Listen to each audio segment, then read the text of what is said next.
Hello' guys, very good morning. মই আকৌ আজি যাব ওলাইছোঁ। গাঁৱতে এটা বিয়া আছে, তো লগৰ এজনৰ বিয়া আছে আৰু লগৰজনৰ বিয়াত আজি গৈ আছোঁ। আজি অকলে নাযাওঁ, লগতে মোৰ পৰিয়ালটো লৈ যাম, ফেমিলিটো যাব গোটেইকেইটা। এই আমাৰ ধনু আছে এইফালে। ইয়াত ধনুৰ আজি মুডটো অলপ বেয়া হৈ আছে, মনটো বেয়া হৈ আছে, দুখ হৈ আছে। এই বাঁহীটো আৰু চেজাৰটো লৈ লওঁ। এই বাঁহীটো আৰু চেজাৰটো লৈ লৈছে মিছেছে। এতিয়া আজিতো মই বাঁহীটো বজাম আৰু আৰচ আছে যে তাতে। এতিয়া চেজাৰটো দাদাজন আছে, সি বজাব।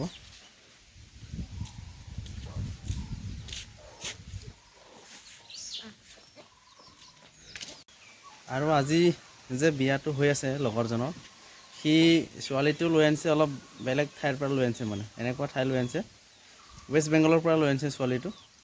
তাত গৈ দেখুৱাম কেনেকুৱা ডেক'ৰেশ্যন কৰি আছে, ডেক'ৰেশ্যনবিলাক কেনেকুৱা কৰিছে, লগতে আৰু অলপ এক্সপ্লেইন কৰি দিম। আৰু তাত যোৱাৰ পিছত ছোৱালীটো ক'ৰ হয় সেইটো ৱেষ্ট বেংগলৰ বুলি গম পাইছোঁ। গাইজ, আমাৰ ধনুৱে কিন্তু এইটো চাওক, ধনু চা, আমাৰ ধনু কিন্তু লাহে লাহেকৈ চেৰজাটো অলপ টাচ কৰিবলৈ পাৰিছে আৰু সৰু এটা ধনুৰ কাৰণে চেৰজা আছে। ধনু চেৰজা শিকি আছে আমাৰ। এতিয়া মই পাৰো হিচাপে মই ধনুক শিকাবলৈ চেষ্টা কৰি আছোঁ। আমাৰ মিছেছো পাৰিছিলে প্ৰথম অৱস্থাতে চেৰজাটো শিকিবলৈ, আহিছিলে আৰু প্ৰায় মানে 40% মান পাৰিছিলেগৈ। পিছত কি হ'ল জানে নহয়, মহিলা মানুহৰ যে নখটো অলপ দীঘল থাকিব লাগে বুলি, সি মানে তাত ফাঁচি গ'ল। তাৰ নখটো পিছত তাৰ দীঘল কৰিব মন গ'ল। কি কৰিব লাগিব, কিবা এটা পাবলৈ হ'লে কিবা এটা হেৰুৱাব লাগিব। শেষত সি কি কৰিলে, চেৰজাটোকেই শিকাটো বন্ধ কৰি দিলে, নখটোৱে দীঘল কৰি দিলে। এতিয়া প্ৰব্লেমটো মানে সি হাঁহি আছে, এতিয়া পিছফালে আছে, বেক চাইডত সি হাঁহি আছে। চাওক, ফেমিলিটো গোটেইটো কালচাৰৰ ফেমিলিয়ে হয়।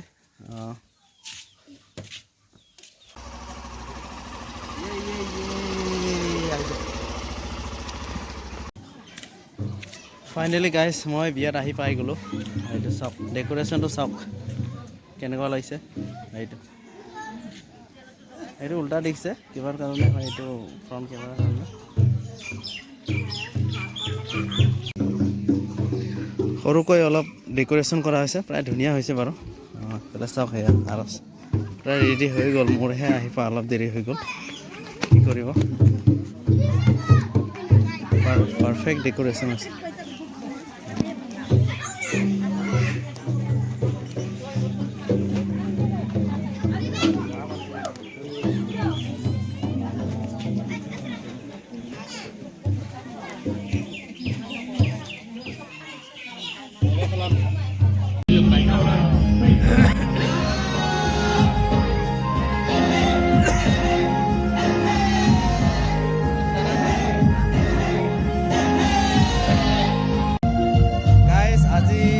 আৰচৰ কাৰ্যসূচী আছিল সেইটো আপোনালোকক ভালকৈ দেখুৱাব নোৱাৰিলোঁ, মানে মই আৰচত নিজে আছিলোঁ কাৰণে। নেক্সট টাইম আপোনালোকক ভালকৈ এদিন দেখুৱাম। আমাৰ যিটো নিজৰ পুৰুষসকলৰ যিটো বাথৌ ধৰ্মৰ নিয়মত আমি বিয়াটো কেনেকৈ কৰা হয় সেইটো দেখুৱাই দিম আপোনালোকক ভালকৈ, কিন্তু আজি দেখুৱাব নোৱাৰিলোঁ। গাইজ, আমাৰ যিজন দৰাৰ সখী আছিল, অলপ কিবা এটা ক'বলৈ দিছোঁ আৰু তাক, সি কৈ দিব মনৰ পৰা।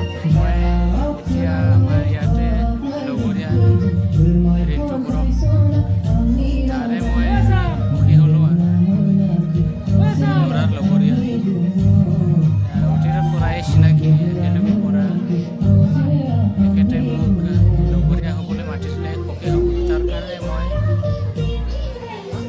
তাৰ কথা দিয়াটো ভাঙিব নোৱাৰে কাৰণে মই সুখী হৈ গ'লোঁ। আৰু ক'বলৈ কি আছে, এইটোৱে ক'লোঁ আৰু। আজি বিয়াতে আহি আকৌ গম পালোঁ এটা কথা, ছোৱালীজনী আনিছিলে ৱেষ্ট বেংগলৰ পৰা আনিছিলে। ৱেষ্ট বেংগল ষ্টেটৰ নিউ জলপাইগুৰিৰ ৰঙাগড়া গাঁও, চাহ বাগিচা গাঁৱৰ পৰা আমাৰ সখী ক'ব লাগিব ৰিণ্টু বড়ো, তেখেতে আনিলে, বিয়া পাতি আনিছে। ছোৱালীজনী হয় তিৰ্কি আদিবাসী হয়, টেট ট্ৰাইব হয়। মানে কাষ্ট লগত কথা নাই, মন মিলিছে, তেওঁলোকৰ যোৰা মিলিছে, মানে তেওঁলোকে বিয়াখন পাতিলে, এইটোৱে আৰু ক'বলৈতো একো নাই। আমি ভালকৈ উইচ কৰিব লাগিব। সংসাৰ খোৱাৰ কথা এইটো মিলা প্ৰীতিকৈ সংসাৰখন আগবাঢ়ি গৈ নি থাকিব লাগিব এইটোৱে আৰু কথা আৰু নেক্সট টাইম আমাৰ এই দাদাৰ আহি আছে দেই নেক্সট টাইম অহা বছৰ 2026 চনৰ মোৰ